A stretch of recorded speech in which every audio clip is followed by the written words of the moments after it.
El día de hoy hablaremos sobre el desarrollo del pensamiento político. Los diferentes tipos de Estado y de gobierno son el resultado de múltiples cambios en la relación de poder, en la concepción del individuo y en el desarrollo de los derechos y las libertades que dependen de la forma como se relacionan varios aspectos de la vida social.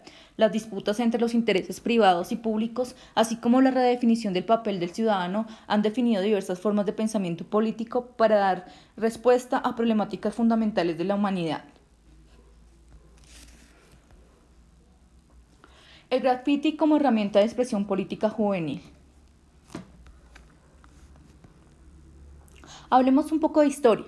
La historia de la representación gráfica sobre cualquier tipo de superficie sólida se remonta a 35.000 años de antigüedad, cuando los neandertales dejaron su huella al dibujar rituales para la caza y otros aspectos de su vida cotidiana en las cuevas de la costa cantábrica española, bien sea como un instrumento de representación y apropiación del mundo, como elemento mágico religioso o una expresión política como decoración o manifestación del espíritu o como un vehículo para dejar huella por medio de la pintura.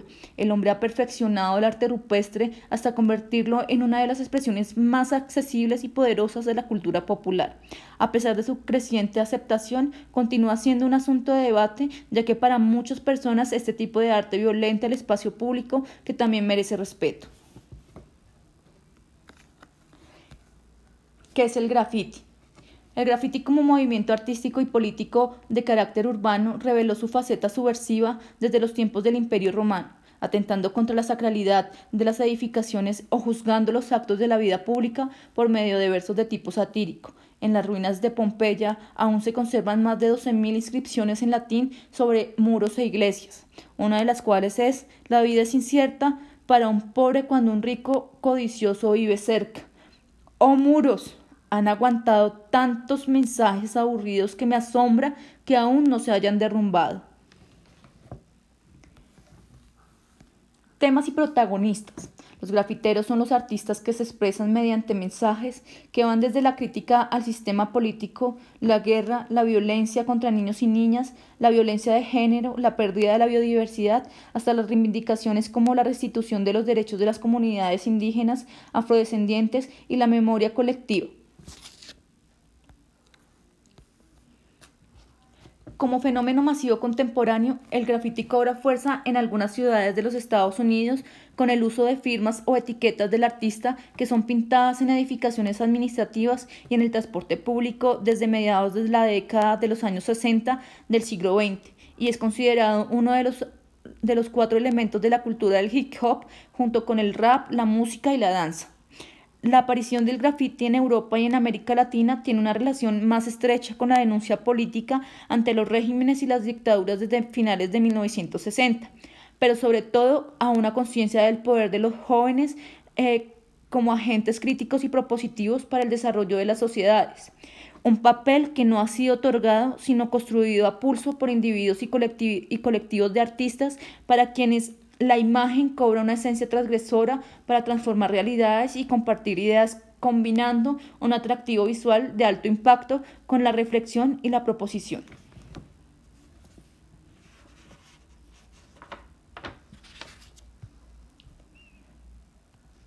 El liberalismo.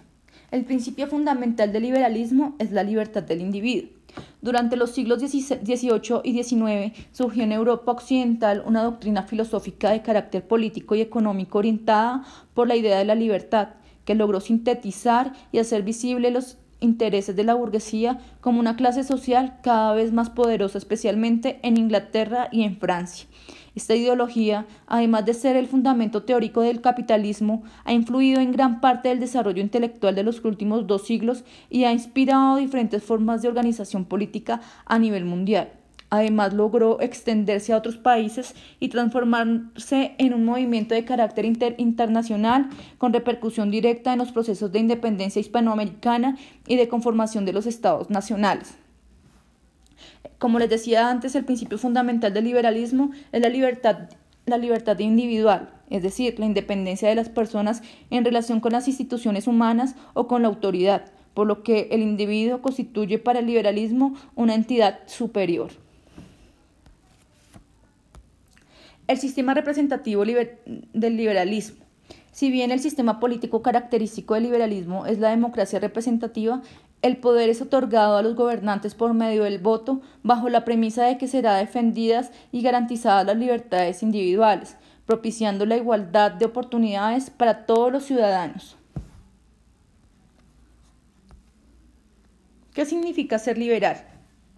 Existen unos mínimos filosóficos que a manera de postulados caracterizan el liberalismo a nivel mundial. El individuo es más importante que los grupos sociales y que las exigencias de la colectividad. La historia, por tanto, es hecha por los individuos y no por las fuerzas colectivas.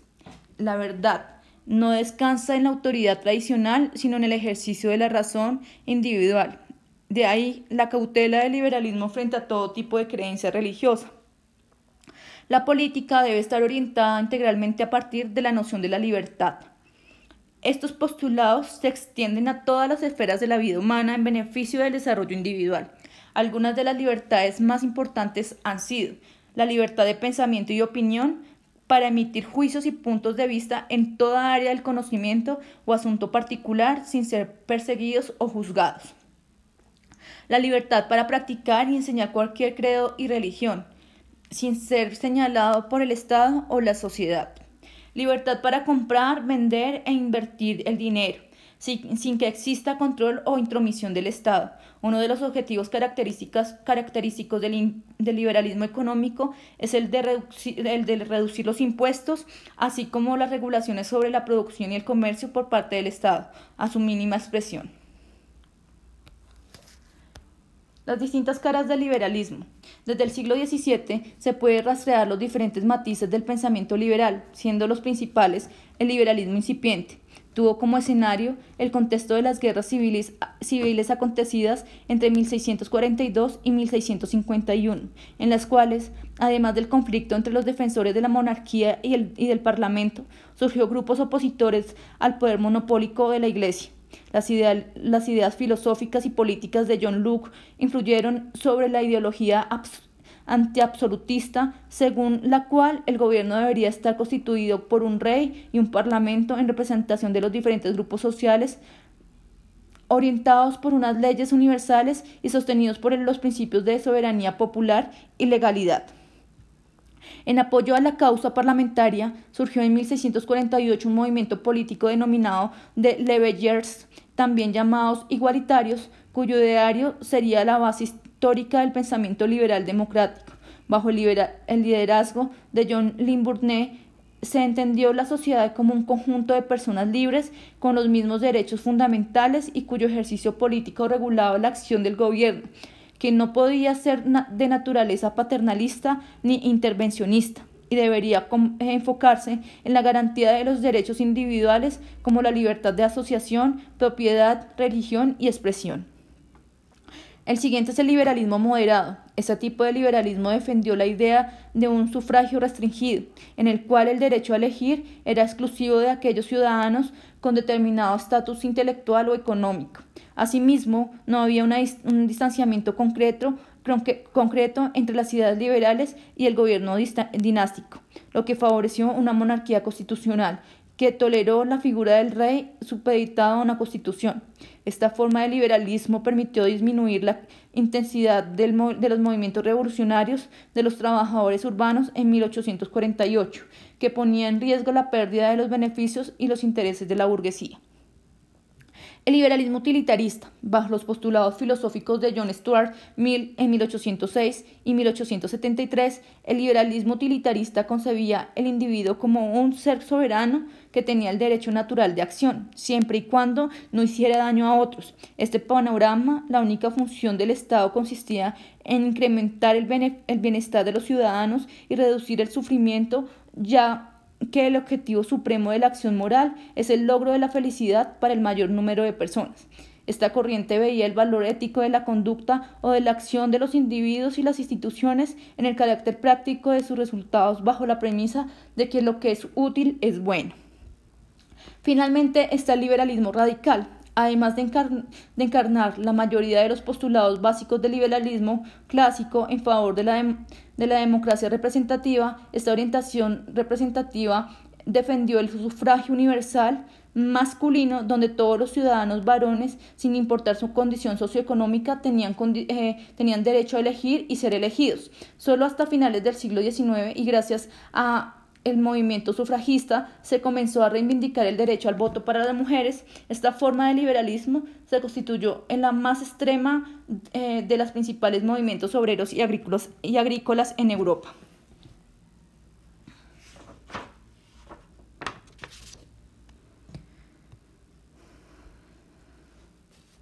Líneas fuertes del liberalismo.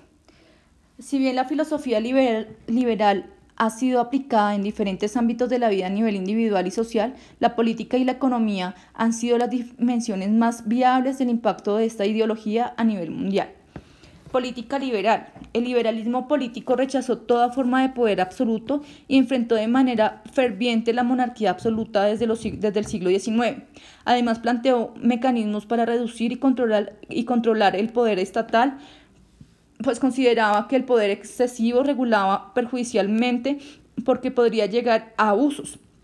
A partir del siglo XX, la prioridad de la política liberal se enfocó en la oposición de los regímenes totalitarios, las dictaduras y la tiranía de las mayorías.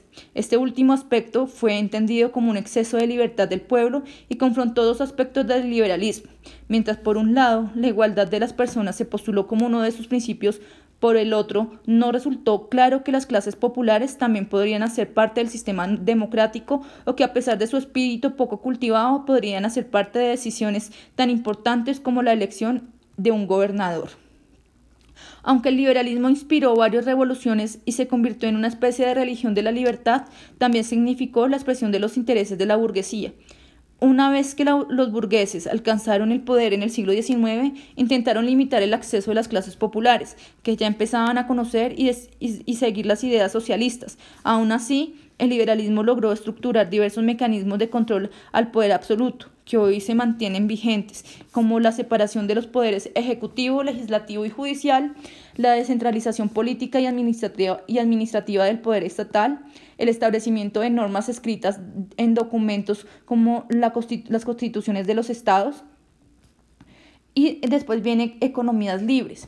Las bases del liberalismo económico fueron planteadas en la segunda mitad del siglo XVIII por los filósofos David Ricardo y Adam Smith, para quienes las acciones económicas de los individuos son determinadas por el interés propio, que los impulsa a buscar el mayor beneficio posible, ya sea como empresas o como obreros que proporcionan su fuerza de trabajo al capitalista que ofrezca el mejor salario.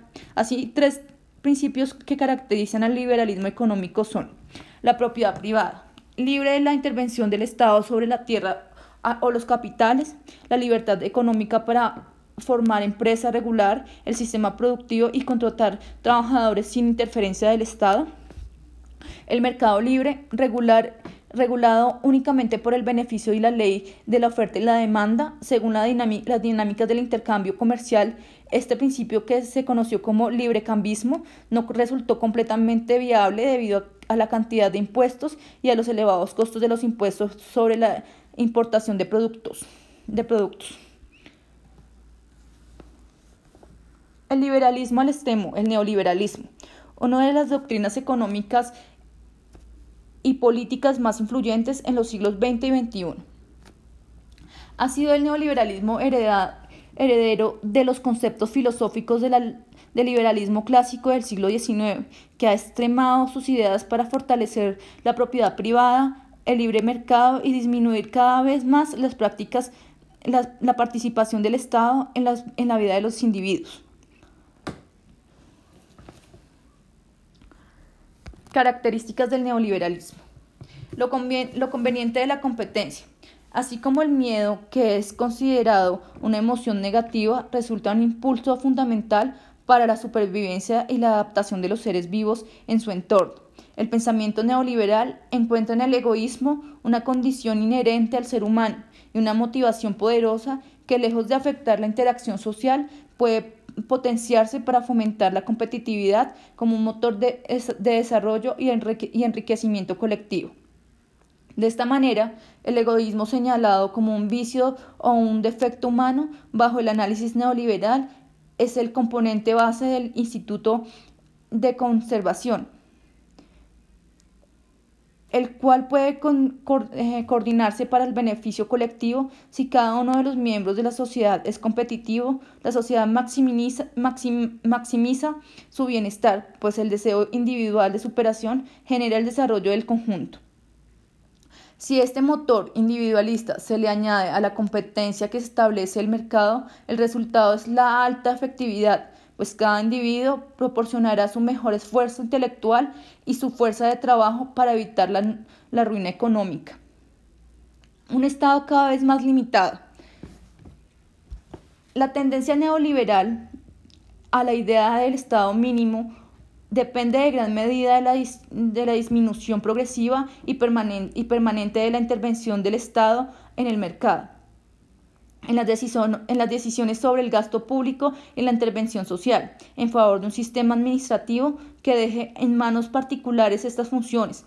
Fenómenos como la privatización de las empresas públicas, la apertura de fronteras para el libre cambio, la disminución de los impuestos a la importación y el flujo de capitales financieros son propios del neoliberalismo y han sido aplicados como políticas económicas en diversos países del mundo, entre ellos Colombia. El neoliberalismo propuso 3 perspectivas que se han convertido en sus objetivos característicos a lo largo de la historia. El primero es el diseño e implementación de políticas monetarias restrictivas, como el aumento de la tasa de interés y la reducción del dinero circulante. Si bien estas medidas logran disminuir la inflación y evitar la devaluación del dinero, pueden llegar a frenar el crecimiento económico y mantener la deuda tanto interna como externa de los países.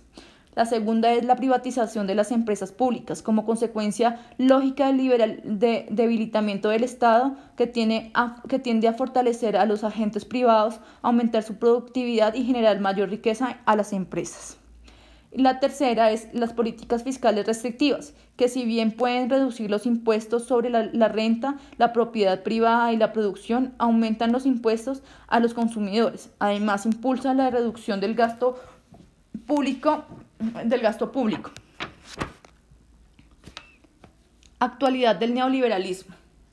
Si los estados contemporáneos coinciden en que la superación de la pobreza en todas sus dimensiones es el objetivo primordial para garantizar un desarrollo sostenible, el modelo neoliberal ha demostrado no ser la mejor estrategia ni para los países ricos ni para los países en vías de desarrollo, que se convierten en economías accesorias y bodegas de productos y servicios en beneficio de los mercados más poderosos, debilitando no solo el desarrollo económico interno, sino la democracia y el ejercicio de los derechos.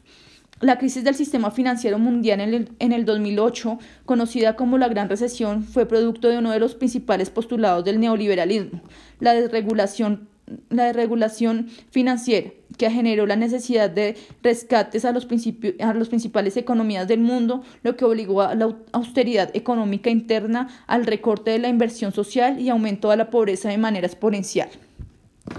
Tanto las ideas liberales como las neoliberales han sido la inspiración de modelos de desarrollo incluyente y sostenible, pero su aplicación en un contexto único y monopólico, el capitalismo limita su alcance al beneficio de pocos y restringe toda esperanza de acceso para las clases menos favorecidas. Se reconocen sus alcances a nivel político en la mejoría de las condiciones sociales en los últimos 60 años, pero se cuestiona su fórmula mágica a nivel económico. Principios como la hegemonía del mercado, la protección a la propiedad, la libre empresa, la desregulación estatal y la globalización fueron enfrentados por varios gobiernos latinoamericanos durante el auge de la izquierda, con la instauración de modelos proteccionistas centrados en las necesidades de producción y desarrollo interno. Críticas a las políticas neoliberales. Las promesas incumplidas del neoliberalismo clásico y las consecuencias del neoliberalismo, especialmente en países en vías de desarrollo, han generado fuertes críticas a estas doctrinas políticas debido a que mantienen la desigualdad a la vez que mercantilizan todas las esferas de la vida social. El liberalismo es visto como un sistema contradictorio que por una parte promueve la igualdad y las libertades individuales como dos de sus postulados fundamentales, y por otro sustenta y depende de sistemas políticos y económicos que restringen dichas libertades y potencian la desigualdad.